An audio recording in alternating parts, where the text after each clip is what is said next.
केबे मिलिबो सुभद्रा योजना टंका बा सुभद्रा योजनार प्रथम पर्यायर चतुर्थ किस्ती टंका तेज एने वर्तमान खबर कौन रही चलतु नजर पकाइबा। तो सुभद्रा योजना टंका कौन पाई मिलना तो प्रथम कथा होची कि एनपीसीआई एक्टिव नहीं तो से 29 और 30 तारिख बैंक रे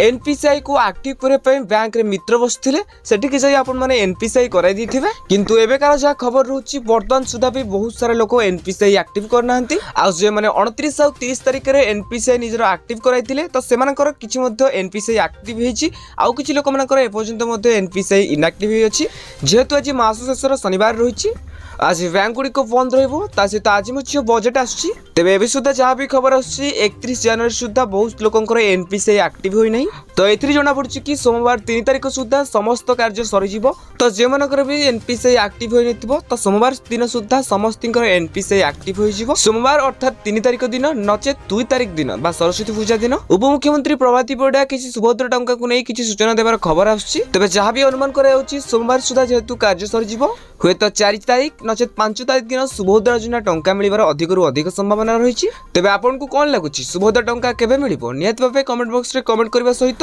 आउ आपनकर एनपीसीआई एक्टिव होईची ना नै नियत भाबे कमेंट बॉक्स रे लिखंतु आउ हां आउ कई बळी खबर जणा पई हम चैनल को सब्सक्राइब करि बेल नोटिफिकेशन को ऑल बटन रे सेट करबा सहित हम टेलीग्राम चैनल रे जॉइन हयंतु जार के लिंक डिस्क्रिप्शन में अछि।